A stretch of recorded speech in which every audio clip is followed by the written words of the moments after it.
Hi friends, Hyderabad నుండి మీరు చిలకలూరి బాలాజీ టెంపుల్కి వెళ్దాం అనుకుంటున్నారా? ఈ వీడియో మీకోసమే. మెహందీపట్నం నుంచి డైరెక్ట్ బస్సెస్ అవైలబుల్గా ఉన్నాయి. బస్ నెంబర్ వచ్చేసి 2880 అండ్ ఎవ్రీ హాఫ్ అన్ అవర్కి ఒక బస్ అవైలబుల్గా ఉంటుంది. ఇది 20 to 25 కిలోమీటర్స్ జర్నీ ఉంటుంది. చిలుకూరి బాలాజీ టెంపుల్ లొకేషన్ దగ్గరే లోటస్ టెంపుల్ గా ఉంటుంది. జస్ట్ 3 కిలోమీటర్ డిస్టెన్స్ లోనే రెండు ఉంటాయి. మీరు మార్నింగ్ చిలుకూరి బాలాజీ టెంపుల్ చూసుకొని ఈవినింగ్ లోటస్ టెంపుల్ గాని చూసుకోవచ్చు. లేదంటే మీరు మెహందీపట్నం నుంచి డైరెక్ట్ లోటస్ టెంపుల్ గానే రావచ్చు.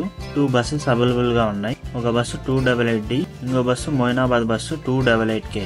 లెఫ్ట్ లో వెళ్లే దారి వికారాబాద్ కి వెళ్తుంది. ఈ రైట్ లో వెళ్లే దారి టెంపుల్ కి వెళ్తుంది. జస్ట్ 2 కిలోమీటర్ డిస్టెన్స్ ఉంది ఇక్కడ నుంచి Chilakaluri Balaji temple. Lotus temple నుంచి ఇది మొయినాబాద్ రూట్ అట్టుపోద్ది. ఇది ట్రావెల్ మనం లోపలికి. ఇక్కడ నుంచి ఇలా 4 కల్లా క్లోజ్ అంట టెంపుల్. ఇది చిలకలూరి బాలాజీ టెంపుల్కి వెళ్ళేదారి. ఇక్కడ వచ్చేసి హోమ్ శాంతి స్పిరిచువల్ మ్యూజియం. ఇక్కడ ఒక మహా శివలింగం ఉంది. ఇది ఫ్రీ ఆఫ్ కాస్ట్ మ్యూజియం. మీరు ఫ్రీగానే విజిట్ చేయొచ్చు. ఇక్కడ ఒక బ్యూటిఫుల్ మహాశివుడు స్టాచ్యూ చూడొచ్చు. జ్ఞానం, ప్రకృతి, శివుడు శ్వాస మీద ధ్యాస. ఇక్కడ శివలింగం, నంది ఒకటి ఉంది. ఇదే బస్సు 288D. బ్యారిగేడ్స్ లోపలికి వెళ్ళిపోవాలి స్ట్రైట్ గా. ఇక్కడ వచ్చేసి మనకి పార్కింగ్ ఏరియా ఉంది ఎంట్రన్స్ ముందే. మనం విలేజ్ లోకి ఎంట్రీ అయ్యే టైంలోనే పార్కింగ్ టోకెన్ తీసుకోవాల్సి ఉంటుంది. బైక్ వచ్చేసి 20 రూపీస్, కార్ కు వచ్చేసి 40 రూపీస్ ఛార్జ్ చేస్తారు. హైదరాబాద్ లో ఉండే వాళ్ళు, అలాగే హైదరాబాద్ కి హాలిడేస్ కి వచ్చిన వాళ్ళు ప్రతి ఒక్కరు ఫస్ట్ విజిట్ చేయాలనుకున్న టెంపుల్ ఈ చిలుకూరి బాలాజీ టెంపుల్. ఇండియాలోనే ఫేమస్ టెంపుల్ తిరుమల శ్రీ వెంకటేశ్వర స్వామి టెంపుల్. ఆ తిరుమల వెంకటేశ్వర స్వామి ఒక భక్తుని కోసం వెలిసిన పుణ్యస్థలమే ఈ చిలుకూరి బాలాజీ టెంపుల్. ఈ గుడికి డైలీ కొన్ని వేల మంది విజిట్ చేయడానికి వస్తారు. ఈ టెంపుల్ కి వీసా బాలాజీ అనే పేరుగానే వచ్చింది. 90s, 80s లో వీసా రావడం చాలా కష్టమైందంట. ఇక్కడికి వచ్చి కోరుకొని ప్రదక్షిణ చేయగానే వాళ్ళందరికి వీసా వచ్చింది. అప్పటి వీసా బాలాజీ అని పేరు వచ్చింది. గుడి బయట చాలా షాప్స్ ఉంటాయి. మీరు టెంకాయ కొనుక్కొని గుడి లోపలికి వెళ్ళండి. వాళ్ళు తులసిమాలగానే ఇస్తారు. అది తీసుకోవద్దు. గుడి లోపలికి తులసిమాల అలో ఉండదు. టెంపుల్ ఎదురుగా ఒక రావి చెట్టు ఉంటుంది. దీనికి చాలా మంది భక్తులు ఇలా దారాలు కడుతూ ఉంటారు. ఇలా ఎందుకు దారాలు కడతారో నాకు తెలీదు. మీకు తెలిస్తే తప్పకుండా కామెంట్ చేయండి. గోపురం నుండి మనం లెఫ్ట్ సైడ్ కి వెళ్ళాలి. అటు సైడ్ నుంచే మనకి టెంపుల్ లోపలికి ఎంట్రీ ఉంటుంది.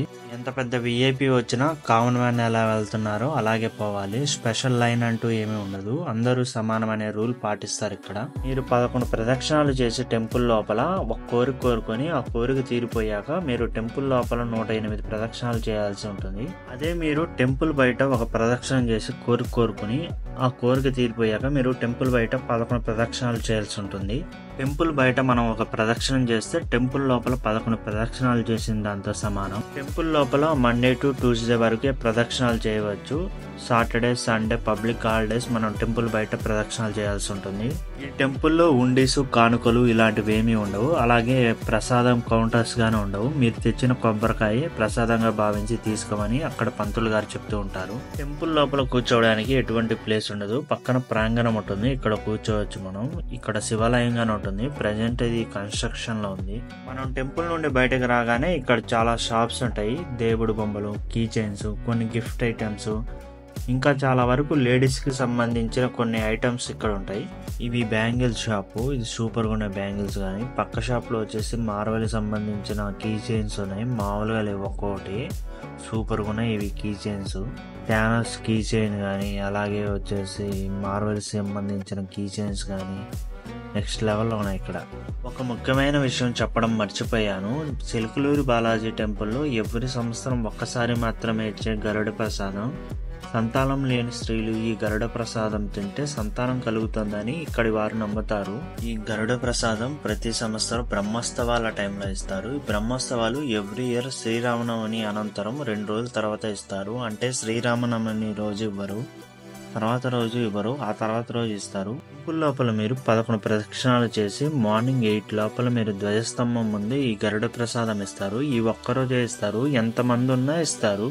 చాలా మంది భక్తులు తిరుమలకెళ్లి కోరికలు కోరుకుంటూ ఉంటారు. కోరికలు తీరినాక మొక్కు తీరవడానికి తిరుమలకి వెళ్ళడానికి చాలా మంది కుదరదు. ఇలా కుదరలేకపోయిన వాళ్ళు ఈ టెంపుల్ కి వచ్చి స్వామివారిని దర్శించుకొని టిప్ని పోస్ట్ పోన్ మాత్రమే చేయవచ్చు, క్యాన్సిల్ చేయకూడదు. తర్వాత మీకు కుదిరిన టైంలో తిరుమలకి వెళ్లి మొక్కు తీరవచ్చు. టెంపుల్లో దక్షిణం ఉండీలు ఇలాంటివి ఏవి ఉండవు కాబట్టి టెంపుల్కి వచ్చిన భక్తులకు గుడి చుట్టూరు ప్రదక్షిణలు చేస్తారు. మనం వీళ్ళకి కార్పెట్ కానీ టెంట్స్ కానీ ఇలాంటివి వేసి మనం హెల్ప్ చేయొచ్చు.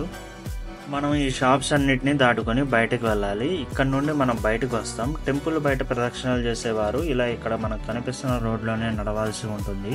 మనం టెంపుల్ బయట చేసే ప్రదక్షిణ ఫ్రంట్ గోపురం నుండి స్టార్ట్ చేయాలి. అలాగే ఎండ్ గాని ఫ్రంట్ గోపురం ముందే చేయాలి.